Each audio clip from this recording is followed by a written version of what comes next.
Yo brothers, back with this G37. Beam has come back for his second installment of the rear geometry setup. So what we got going on here, now that we got our adjustable lower control arm in there, we're gonna put our new toe cam bolts right in these slots here.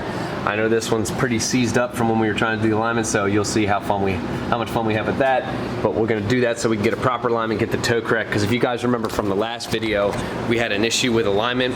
We were able to get the camber right, obviously, with the control arms, but because there was such a small amount of adjustment on the spring cup, it wasn't allowed to get the toe right, and the toe was like -2.5, and it was all kinds of unstable on the road. So we're gonna fix that today, and I'll show you what's good. So here's the cam bolt kits. Just don't forget your Ritz crackers so we can get our stuff done correctly today. From special, it's from who again? Who'd you buy from? Z1 Motorsports. Z1 Motorsports. They make this specialty product company. They sell, now it says G35 rear, and it's plus or minus 2 degrees, but when installed on a G37, it actually creates 3 degrees of toe adjustment. So that's why it's displayed as it is. And then they have this little template that we have to elongate the holes, obviously, so that we can actually get that 3 degrees. So we're gonna cut this piece out and put it on the arm. We got 17 millimeter on the nut side, 19s on the bolt side. Now we're definitely gonna have to raise this up with a jack, just because of the spring tension, obviously. So when we pull that out, we don't want this thing to fly apart. Not only that, it's gonna be a pain getting that bolt out anyway. This is the piece that we will be oblonging, the actual frame member itself, because otherwise we'll be ruining the bushing in the inside. Oh yeah, that's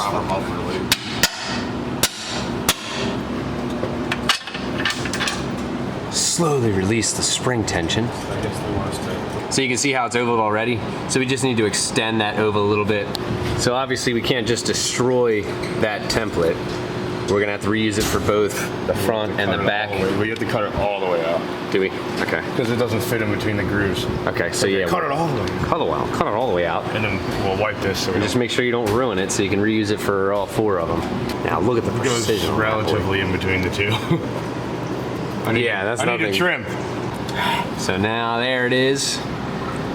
Fit in between. You kind of can't tell these bumps here, but these are bumps. It's pressed in there.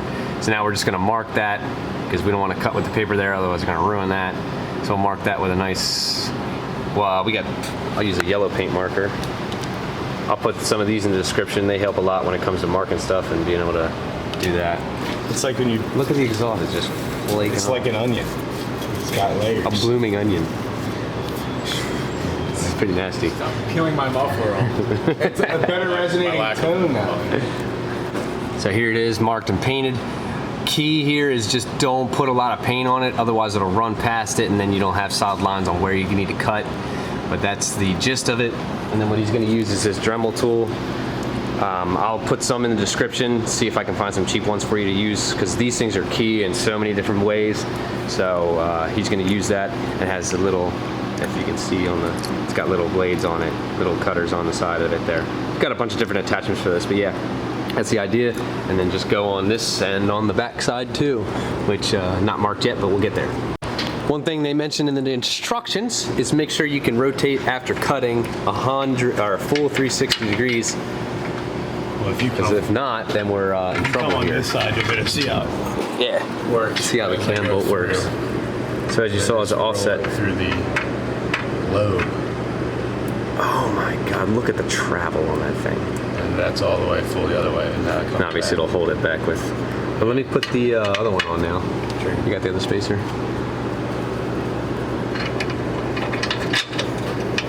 All right.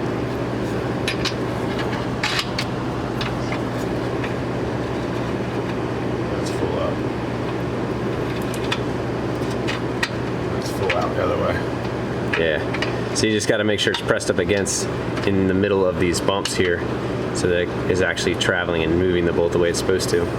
But yeah, we got our slots right. It moves all the way around. So now we're just going to lift this back up and throw the bolt in there, and that'll be done for one side.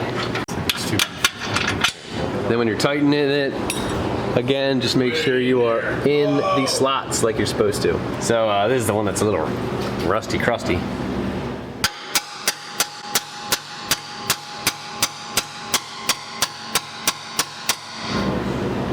I'll toss for one thing. Air hammer.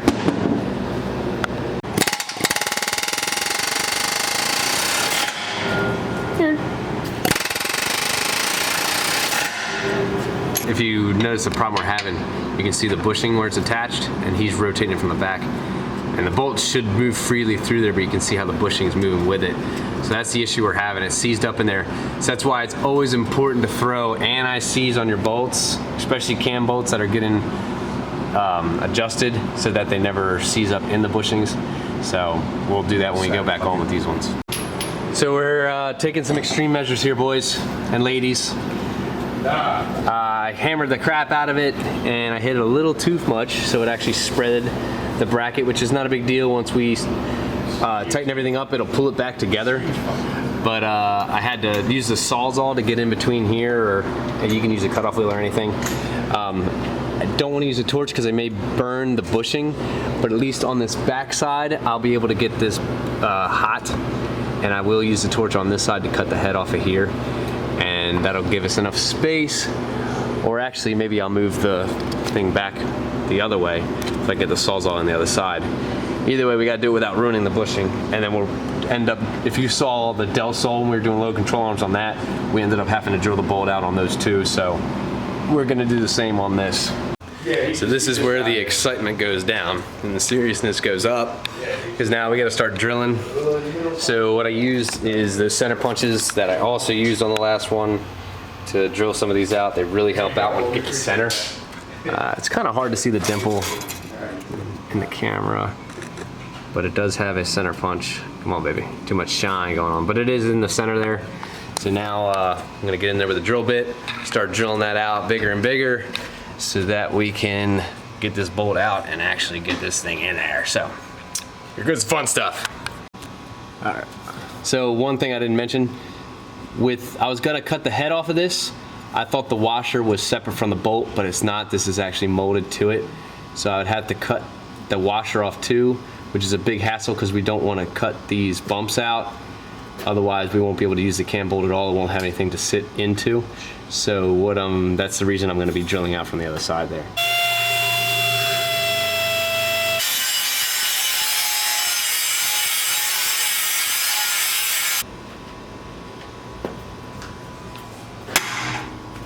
So I messed up, guys.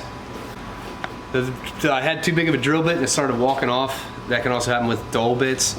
So what I had to do is take this guy, I got a bit in between there with the cutoff wheel and basically flattened it back out so I could re-punch the center.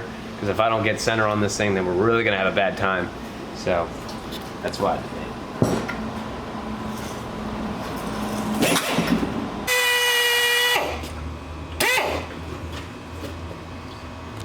Make sure you use cutting oil, boys. Otherwise you'll smoke your bits and then you won't have a blade next time you try and drill. We didn't get very far. So I gingerly cut off the top of the head here, and that washer is actually not part of the bolt. It was pressed on there. But if you guys have a seized bolt and you're questioning whether you're gonna get this accomplished or not, take it somewhere to a professional, because this is definitely not easy. This is stuff we deal with all the time, so we're used to this kind of stuff. But if you're struggling with getting a bolt out, because you can mess up the frame, you can mess up the control arm, and then there's a lot of stuff that has to happen if you do. So if you're having that kind of issue, definitely take it to a professional. But hey, try it yourself, try what we're doing. It's cool. So now we got that out. We're taking down the other side, getting the spring out, and then we're gonna wiggle this out of here. And now that's out. Whoop. And this should come out. Still kind of jammed up in there. I'm gonna need two hands. I'm trying with one. There. So now, still have quite a bit to deal with here just because of drilling it, but it's a hell of a lot easier to do out of the car.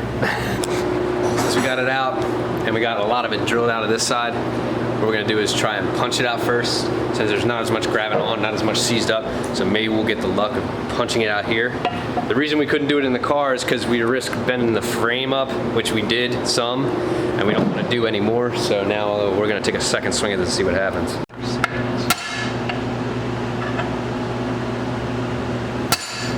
Oh yeah. All right, let me double check.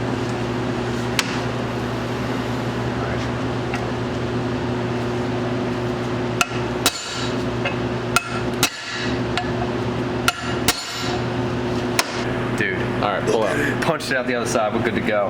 We just gotta get this out now. Kinda got it jammed up. You're watching? No, I can slide. Oh! It's punch montager.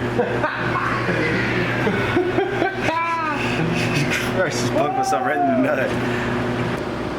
Don't forget your anti-seize, so this doesn't happen again. Otherwise, we'll have a bad time. All right, guys, we got everything locked down, ready for alignment. You can kind of get a short visual of what it looks like. Got lots of camber. This one's pretty straight, but this one's got real bad toe in, which it may, yeah, you can tell on the camera. See how the back wheel doesn't really line up with the front. So definitely gonna take quite a bit to get that right, but we had to put those in. So once again, if you guys are doing the camber kits, the lower control arm camber kits, adjustable arms, you gotta do those toe arms, otherwise you're not gonna be able to get it right. And unless you're going for extreme camber like that, then that's fine, no big deal. But if you're not, then definitely put those arms on it so you can get it right, and the cam bolts. So that concludes this one, guys. Comment, subscribe, like the video if you're into it, and I'll see you guys on the next one.